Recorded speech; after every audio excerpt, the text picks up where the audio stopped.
Imagina esto. Afuera hace 42 grados bajo cero. Es el año 1240. Te encuentras en lo más profundo de la taiga, donde el frío hace que los árboles crujan con tanta fuerza que parece que alguien está golpeando tambores en el bosque. Hasta la persona más cercana hay cientos de kilómetros a través de montones de nieve imposibles. Octubre trae la primera nevada y te das cuenta de que la puerta de tu cabaña se ha cerrado hasta la primavera. Tienes por delante 180 días de silencio total. No tienes tiendas, no hay médicos y nadie escuchará tus gritos si algo sale mal. ¿Cómo alimentarías a 5 hijos cuando todo tu mundo se ha reducido al tamaño de una sola habitación y toda la comida está en un sótano estrecho? Recorreremos este camino juntos, desde la primera escarcha en las vigas hasta los arroyos turbios de abril. Verás que sobrevivir aquí no es cuestión de suerte, es un cálculo de precisión milimétrica. ¿Cuánta leña quemar por la mañana?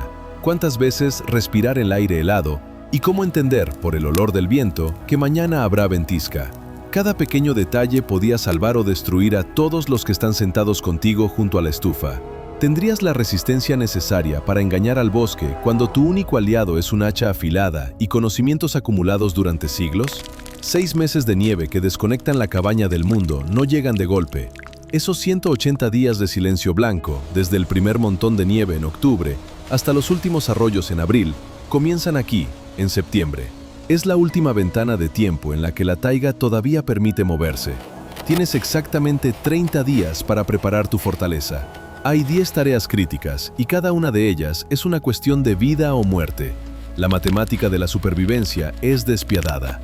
En una familia de 5 personas, solo 2 pueden trabajar a pleno rendimiento, el hombre y el hijo mayor. Los demás ayudan en lo que pueden. Para completar toda la lista de tareas se necesitan al menos 60 días de trabajo. Pero la naturaleza te da la mitad. Tienes que elegir en qué ahorrar, y esa apuesta lo decidirá todo. La lista de tareas parece sencilla hasta que te enfrentas a ella en el bosque. Hay que preparar 4 metros cúbicos de leña. Esos son 200 horas de trabajo agotador, sin contar el tiempo de buscar y traer la madera. Hay que recolectar y salar reservas de col, setas y carne para exactamente 180 días. Olvidar un solo cubo significa pasar hambre al final del invierno. Hay que encontrar el musgo adecuado en el pantano y sellar cada grieta en las paredes, o el viento se llevará el calor en cuestión de minutos. La estufa, si aparece una sola grieta en la estructura, en invierno se convertirá en una trampa mortal. Luego está la preparación del heno para el ganado, porque la vaca da la leche sin la cual no sobrevivirías. Tienes que alcanzar a meter el grano en el sótano, preparar la nevera de hielo, revisar que el techo no tenga goteras y coser ropa de abrigo con piel de oveja. Y quizás lo más necesario para la mente, un suministro de 9000 astillas de madera. Sin ellas, la familia pasará 18 horas al día en oscuridad total. Cada mañana de septiembre comienza con una elección difícil. ¿Qué es más importante hoy, la leña o reparar el techo? ¿Coser las botas de fieltro o terminar de segar el heno? Hubo un caso en una comunidad vecina donde decidieron que el calor era más importante que la ropa. Acumularon montañas de leña, la cabaña estaba caliente, pero no tuvieron tiempo de preparar el calzado. Como resultado, en enero, cuando el suelo se volvió de hielo, la gente simplemente no podía bajar de la estufa. Toda la vida de la familia se redujo a unos pocos metros cuadrados sobre el barro cocido. Septiembre se termina una mañana, cuando la escarcha en la hierba deja de derretirse incluso al mediodía. La tierra bajo tus pies se vuelve piedra, y el agua en el balde junto al umbral se cubre con la primera capa de hielo. La ventana de 30 días se ha cerrado. El cielo se tiñe de plomo, y la primera nieve pesada cae directamente sobre la leña sin terminar y los techos agujereados. Ahora, lo que lograste recolectar y meter en las grietas es la única barrera entre la vida y la taiga. La puerta se cierra y afuera queda el bosque que no entregará ni una sola rama seca hasta abril. Ese clic del cerrojo es el comienzo de una larga cuenta atrás. Desde el momento en que el bosque dejó de ser un proveedor de leña y se convirtió en una pared de hielo, la cabaña cambia su estatus. Ahora no es solo una vivienda, sino una cápsula hermética de la que no se puede salir en semanas. Al hombre moderno le parece que un paseo en el frío es cuestión de una chaqueta abrigada. Pero en el siglo XIII, cuando afuera hace 40 bajo cero, la física funciona diferente. Cada salida por el umbral es un riesgo injustificado y una amenaza directa para la vida de toda la familia. La mecánica del frío en la taiga es implacable. A esa temperatura, la piel expuesta se endurece y se congela en solo 5 minutos. Un error al respirar profundamente por la boca y el aire helado quema los pulmones, convirtiéndose en una enfermedad grave que en el bosque no hay cómo curar. Pero lo más traicionero es el sudor. Basta con esforzarse un poco de más en el trabajo y sudar bajo el pesado abrigo para que la humedad se convierta instantáneamente en hielo al detenerse un solo minuto. La persona empieza a enfriarse no por fuera, sino por dentro, perdiendo el calor gota a gota, un calor que la estufa tardará horas en recuperar. Por eso, los eslavos convertían sus casas en mundos cerrados. Toda la vida se comprimía en 40 metros cuadrados. La gente se convertía voluntariamente en prisionera. Para no abrir la puerta innecesariamente y no dejar escapar el preciado calor, se metía leña al pasillo para una semana entera con antelación. El agua se sacaba solo del pozo, que cavaban literalmente a 5 pasos del porche. Incluso las necesidades se hacían en el pasillo, usando un recipiente especial que se sacaba rara vez para no dejar entrar el frío. El ganado, vacas y ovejas, a menudo estaba tras la pared en una construcción anexa, cuya entrada daba directamente al interior de la casa. La gente vivía en hacinamiento, en una nube de olores a estiércol, humo y lana usada, pero ese era el precio de la seguridad. Un paso en falso podía destruirlo todo. Hubo un caso en que un hombre fuerte salió a buscar un fajo de leños que olvidaron meter antes. Tropezó en el crepúsculo y cayó en un montón de nieve. Para cuando se levantó y recorrió esos miserables 20 metros hasta la puerta, su ropa estaba empapada y se convirtió de inmediato en una armadura de hielo. En la cabaña, tardó 1 hora entera en quitarse ese escafandra, rompiendo las fibras congeladas de la tela. ¿El resultado? Pérdida de los dedos de los pies y una discapacidad total. En un mundo donde todo depende de tus movimientos, eso significaba que el sostén de la familia ya no podría trabajar plenamente. Cada salida así es un 10% menos de probabilidad de llegar vivo a la primavera. La familia se encuentra atrapada en un espacio sofocante y en penumbra durante 180 días. La claustrofobia se vuelve parte de la vida cotidiana. Te sientas en silencio y comprendes, tras esas paredes está la muerte instantánea. Pero la mayor ansiedad crece cuando miras el fuego. La estufa es el único motor que bombea vida a este capullo de madera. Si ese enorme corazón de arcilla de repente se agrieta o se detiene, la prisión se convertirá en una trampa fría en solo un par de horas. Noviembre es el momento en que las paredes de la cabaña dejan de ser solo protección y se convierten en el indicador de tu supervivencia. Si en octubre te estabas acostumbrando a estar encerrado, ahora empiezas a luchar por cada grado de temperatura. La estufa en el siglo XIII no es solo un lugar para cocinar, es el único motor que no puedes apagar. En un apartamento moderno, si falla la calefacción, tienes un día de margen, pero aquí en el bosque tienes exactamente 4 horas. La física de cómo se enfrían la madera y la piedra a 40 grados bajo cero juega en tu contra.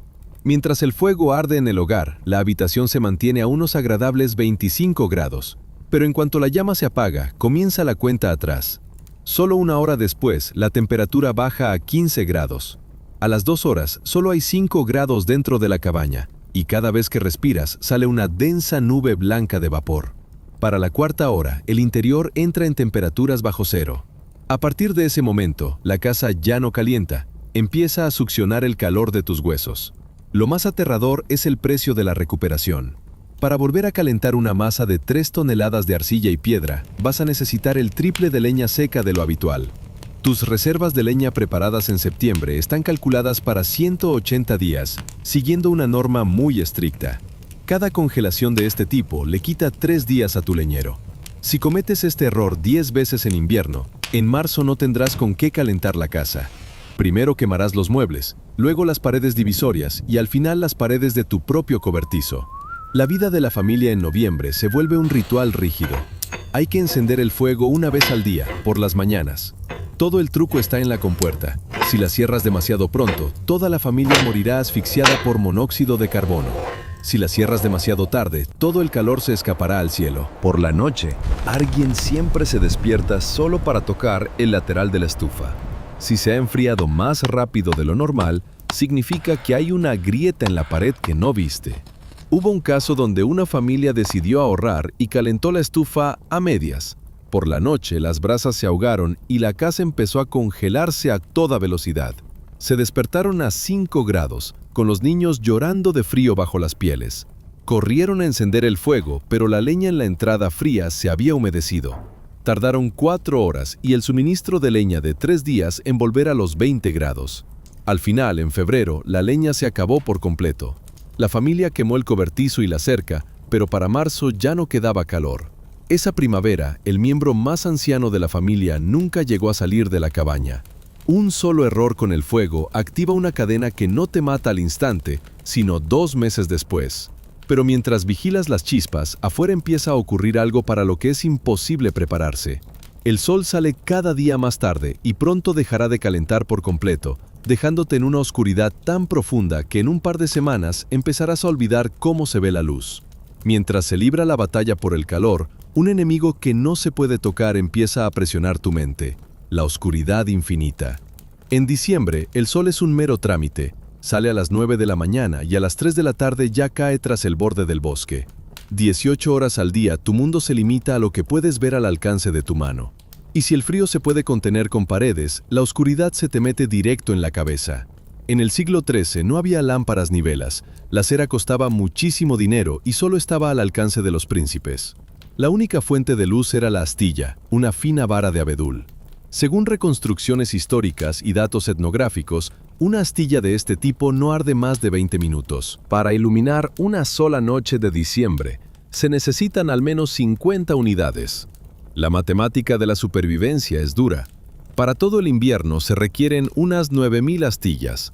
Los investigadores calculan que prepararlas correctamente, elegir el abedul, secarlo y cortarlo con cuidado, lleva unas 300 horas de trabajo neto desde otoño. Si no preparaste esta reserva en septiembre, en diciembre te encuentras dentro de un saco negro. En la oscuridad es imposible coser ropa, arreglar herramientas o incluso limpiar el grano para la comida. Simplemente te quedas sentado en silencio. Después de un par de semanas, este vacío empieza a destruir la mente. Los etnógrafos que han estudiado la vida en aislamiento en el norte señalan que es precisamente en diciembre cuando empiezan los conflictos más graves. La gente se pelea sin motivo porque el cerebro no recibe estímulos externos. Los niños empiezan a tener miedo de cada ruido en los rincones y los adultos caen en una tristeza profunda. Se conocen casos de familias que, al no haber preparado luz, literalmente se apagaron. Por la oscuridad eterna, la gente perdía la noción del tiempo y las ganas de vivir. Ante la falta de luz, la esposa podía pasar horas llorando en un rincón, y los niños dejaban de jugar para quedarse mirando a un punto fijo. Los hombres, intentando trabajar en la penumbra, a menudo sufrían accidentes que en invierno resultaban fatales. Los más débiles caían en la apatía, dejaban de comer y se quedaban tumbados sin moverse hasta que se les agotaban las fuerzas. La única forma de no volverse loco era cambiar el ritmo de forma radical. Los eslavos usaban una táctica que los científicos llaman hibernación invernal. La gente simplemente dormía 16 horas al día. El cuerpo entraba en modo de ahorro máximo. Se acostaban a las 6 de la tarde y se levantaban a las 10 de la mañana. Era una defensa psicológica para dormir durante la parte más sombría del año y no enfrentarse a la realidad. Pero mientras duermes, intentando engañar al tiempo, llega enero. Bajas al sótano por otro saco de grano. Pasas la mano por el fondo y de repente sientes que tus dedos tocan la tierra. Empiezas a contar las reservas y te das cuenta. Todavía falta mucho para que salga la primera hierba de primavera y la comida se está acabando mucho más rápido de lo que planeaste en septiembre. Enero trae la conciencia de que la oscuridad de diciembre solo era la preparación para la verdadera prueba, el hambre. Si antes peleabas contra el mundo exterior, contra el frío y la penumbra, ahora el enemigo se ha mudado dentro de tu propio sótano. Bajas, pasas la mano por el fondo del arcón y lo comprendes. La matemática de la supervivencia ha fallado. Según el calendario han pasado exactamente 3 meses, la mitad del camino.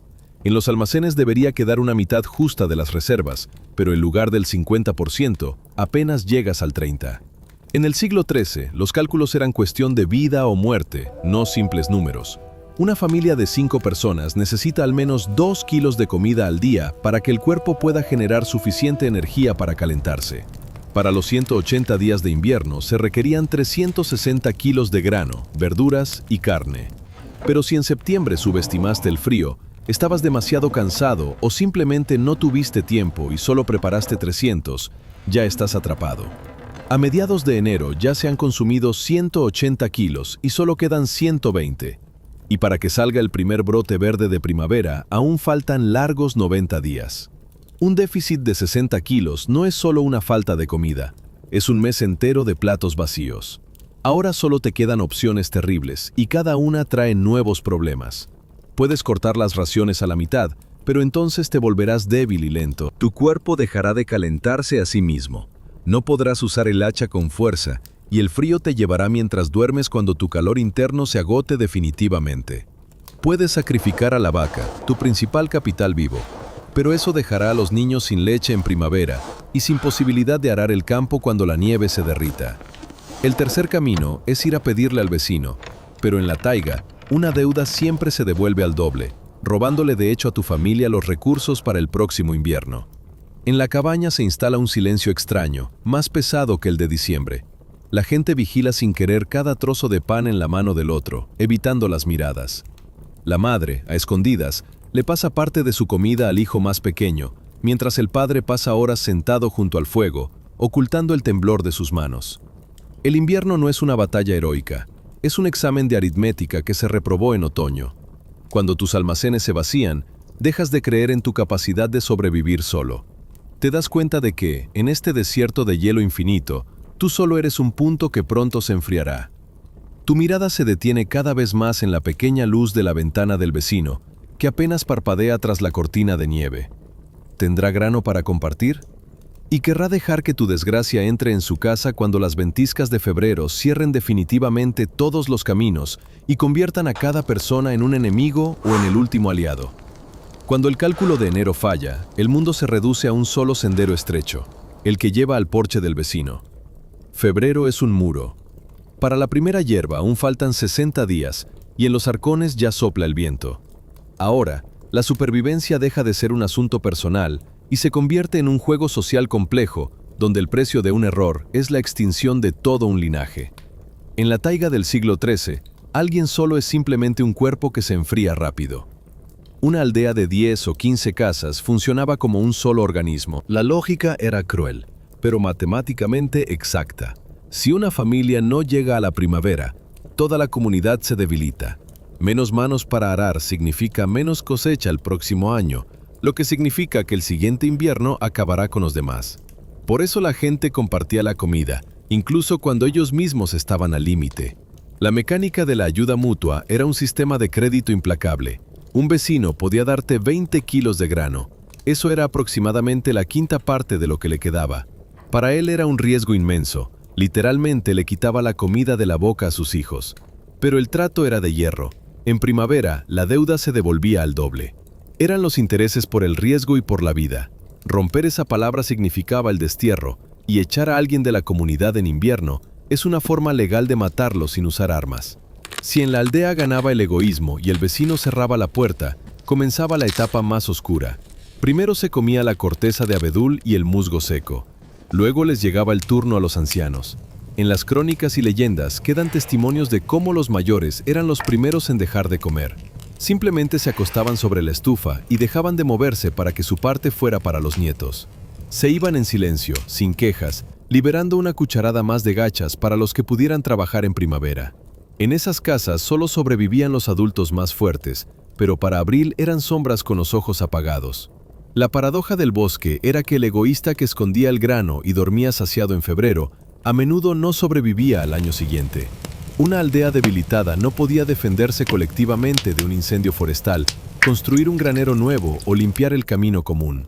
Negar la ayuda a uno activaba una reacción en cadena que, en un año o dos, hundía a toda la comunidad. Los que mezquinaban la comida en febrero acababan solos en una aldea vacía donde no había nadie para tenderles la mano cuando la desgracia llegaba a su propia puerta. A finales de febrero los fríos empiezan a retroceder, pero en su lugar no llega el calor, sino la humedad. El aire se vuelve pesado, la escarcha en las paredes de la cabaña empieza a gotear, convirtiendo las esquinas en una masa de hielo derretido. Comprendes que lo peor ha pasado, pero de repente, en el silencio del bosque, suena un ruido nuevo. No es el aullido del lobo ni el crujido del frío. Es el sonido del hielo rompiéndose en el río, que te recuerda que la primavera no es la salvación, sino el comienzo de una batalla totalmente distinta y aún más traicionera. El grano del vecino ayudó a aguantar hasta el primer deshielo, pero es pronto para alegrarse. En el siglo XIII, marzo no se consideraba el comienzo de la vida, sino el tiempo de la muerte más tonta. El invierno se va, pero deja trampas que matan a quienes se relajan. Si por falta de experiencia la casa se construyó en una zona baja, el agua del deshielo inunda el sótano, pudriendo los restos de las provisiones y convirtiendo el suelo en un pantano helado. Pero la principal amenaza ahora está dentro de tu propio cuerpo. Medio año en aislamiento sin comida fresca convierte a las personas en sombras. Empieza el escorbuto, las encías se ponen negras y sangran, los dientes se caen uno tras otro y las viejas heridas de la piel se abren solas. Ya no hay fuerzas. En ese momento, el sol empieza a calentar de verdad. La gente se deja engañar por ese falso calor, se quita las pesadas pieles y por la noche la temperatura cae bruscamente a 20 bajo cero. Un organismo debilitado no aguanta esos cambios. Un simple resfriado en marzo mata a una persona en solo una semana. El río pasa de ser una fuente de agua a un enemigo mortal. El hielo parece firme, pero ya está blando como una papilla. Hubo un caso en que un dueño experimentado fue al agujero del hielo y se hundió. Logró salir solo, pero se mojó por completo. La cabaña estaba a solo 500 metros, pero con el viento, el agua de su ropa se convirtió en hielo en 3 minutos. El hombre corrió, pero cada paso en esa armadura de hielo le succionaba la vida. En casa se calentó, pero una semana después empezó la gangrena y el sostén de la familia murió. Sin él, la familia no pudo salir a arar en primavera y nadie en esa casa sobrevivió al siguiente invierno. Para no morir en esta recta final, los eslavos seguían reglas rígidas. No se podía pisar el hielo y no se podía quitar la ropa de abrigo hasta mayo. El último salvavidas era la col fermentada. En ella buscaban los restos de vitaminas para frenar el escorbuto y aguantar hasta el calor. Marzo es el momento en que ya ves la orilla, pero tu barca tiene una fuga. La comida se terminó por completo, el sótano está vacío y el vecino se está comiendo su último puñado de harina. Sales al umbral, miras los parches de tierra negra y comprendes que lo que puede salvarte aún ni siquiera ha brotado del suelo. Empiezas a buscar con la mirada la primera ortiga, sabiendo que si no aparece en una semana, la matemática de la supervivencia cerrará finalmente su cuenta. Cuando el hielo de los ríos se convierte definitivamente en papilla, llega el momento más aterrador. El invierno se ha ido, pero se lo ha llevado todo. El sótano está vacío y para la primera cosecha de grano aún faltan 4 largos meses. En el siglo XIII, a este periodo lo llamaban el hueco del hambre. Era en abril cuando se decidía quién había sobrevivido de verdad y quién solo había aguantado hasta la primavera para morir en la recta final. En este tiempo, conocer el bosque era más importante que saber usar el hacha. La gran salvación era la ortiga joven. En cuanto los primeros brotes verdes asomaban entre la nieve, las mujeres salían a buscar la tierra despejada. La ortiga quemaba las manos, pero para la gente agotada valía más que el oro. Contiene una dosis enorme de vitamina C, que en una semana frenaba el escorbuto, las encías dejaban de sangrar y las fuerzas volvían al cuerpo. Luego venía la hacedera, añadiendo aunque sea algunas calorías a la escasa dieta. Otro secreto de abril era la savia de abedul. La gente perforaba la corteza de los árboles viejos y recogía ese líquido turbio y algo dulce. Era glucosa pura, que daba energía al corazón y al cerebro cuando las reservas de grasa del cuerpo ya se habían quemado por completo. Los ríos se abrían, dando acceso al pescado, y en el bosque se podían encontrar los primeros nidos con huevos de aves. La proteína y las vitaminas de la naturaleza salvaje eran el verdadero motor de la vida. La historia conoce 2 destinos distintos. La familia que conocía el bosque recogía ortigas y cocinaba una sopa aguada con ellas. Los niños comían esa mezcla verde por primera vez en una semana, y a los 3 días sus mejillas recuperaban el color. Empezaban a pescar y para mayo salían vivos, aunque flacos. El otro ejemplo es la gente que se acostumbró a depender solo del trigo. Se quedaban en sus casas esperando a que creciera el grano sembrado, considerando las hierbas silvestres como maleza. Para mayo, en esas casas reinaba el silencio total. Los supervivientes no eran los que más grano guardaron en septiembre, sino los que sabían recoger comida de debajo de sus pies cuando los graneros se vaciaron. A mediados de abril, la nieve en el bosque casi desaparece, dejando a la vista la tierra negra y húmeda. Parecería que la crisis ha pasado y la naturaleza está lista para dar. Pero mientras te alegras con los primeros rayos de sol, notas un detalle extraño. En las afueras de la aldea, De 10 chimeneas solo sale humo de 3. El silencio se vuelve demasiado denso. Comprendes que la primavera no llegó para todos, y ahora es el momento de abrir las puertas y descubrir qué precio pagó realmente vuestra comunidad por estos 180 días de aislamiento. El primer verde de la ortiga y la savia de abedul le dieron al cuerpo fuerzas para ponerse en pie, pero ahora llega el momento del ritual más aterrador, el recuento de los supervivientes. Cuando el sol de mayo empieza a calentar de verdad, la aldea de 15 casas revive, pero esa vida se ve espantosamente silenciosa. Hace 180 días, en octubre, en esta pequeña comunidad había 75 personas. Ahora que las puertas de todas las casas están abiertas de par en par, queda claro qué precio cobró el bosque por el derecho a llegar a la primavera. Los historiadores y arqueólogos que estudian los entierros de ese periodo han sacado una estadística cruda de la mortalidad normal. El invierno en el siglo XIII no era un evento aleatorio, sino un filtro anual. Si el invierno resultaba ligero, corto y relativamente cálido, la comunidad perdía entre el 5 y el 10% de su gente. En nuestra aldea, esos son entre 4 y 7 personas, principalmente ancianos y aquellos que ya estaban enfermos desde otoño. Eso se consideraba buena suerte. Un invierno medio y normal se llevaba hasta el 20%. Eso significa que en mayo, en la plaza faltaban 15 personas. En esa lista entraban no solo los débiles, sino también niños cuyo sistema inmune no aguantó medio año en una cabaña húmeda y llena de humo. Pero si ocurría un invierno cruel, largo, con fríos de 50 bajo cero y graneros vacíos, la mortalidad subía hasta el 40%. En un año así, de 75 personas, solo 45 llegaban a mayo. La mitad de la aldea simplemente desaparecía, convirtiéndose en monumentos de hielo dentro de sus propias casas.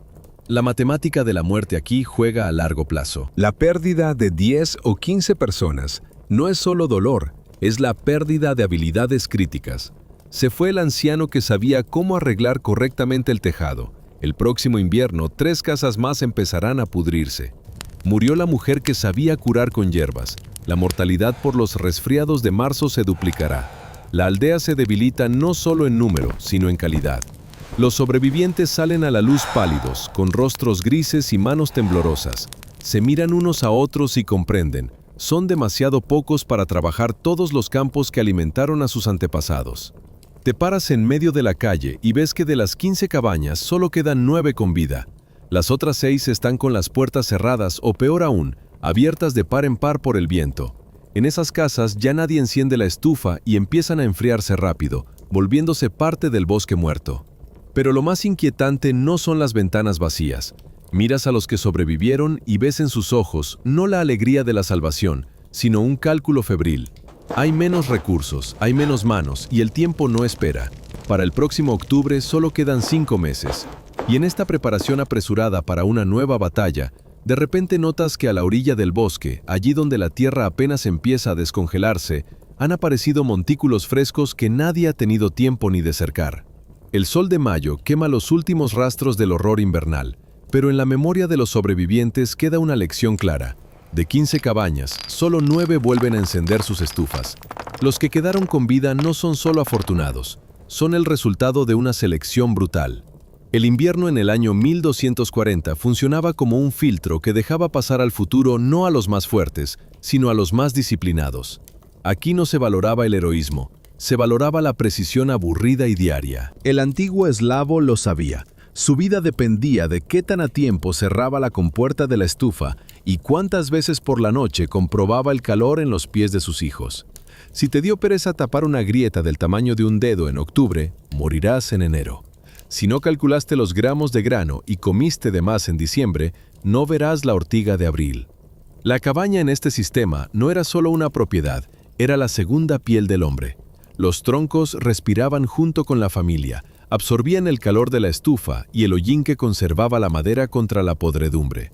Existía una extraña simbiosis. Sin el hombre, la cabaña se destruía en solo 5 años, el techo se hundía y el bosque recuperaba lo suyo. La casa vivía solo mientras en ella latiera el corazón de arcilla de la estufa y mientras la gente la calentara con su aliento. Pero incluso el dueño más disciplinado estaba condenado si estaba solo. El secreto de la supervivencia estaba en la mente colectiva. Un punto solitario en la taiga a 40 bajo cero es un cadáver en 2 horas. Una aldea de 15 casas es una batería potente capaz de mover recursos de los saciados a los hambrientos. La ayuda mutua no era una cuestión de moral, sino una tecnología pura. Hoy estamos acostumbrados a pensar que los antiguos eran primitivos. Creemos que vencimos al frío simplemente presionando un botón en el radiador. Pero la realidad es que el hombre moderno, si cayera en aquel invierno, no aguantaría ni hasta la primera nieve. Nuestra seguridad actual es una correa muy larga y frágil que se extiende desde las centrales eléctricas. Si ese cable se corta, nos encontraremos en ese mismo bosque, solo que sin conocimientos y sin un hacha. La verdadera fiabilidad no es cuando tienes muchas cosas, sino cuando tú mismo te vuelves parte de un sistema que entiendes hasta el último clavo. Los eslavos no luchaban contra el bosque, aprendieron a ser su continuación. Te paras en el umbral a finales de mayo y comprendes. Esta tierra no pertenece a quienes la conquistaron, sino a quienes supieron negociar con ella a un precio de esfuerzos increíbles. Pero cuando miras las cabañas vacías de los vecinos, en tu cabeza golpea una sola pregunta. ¿Alcanzarán las fuerzas que quedan para prepararse para el próximo octubre, que llegará en solo 5 meses?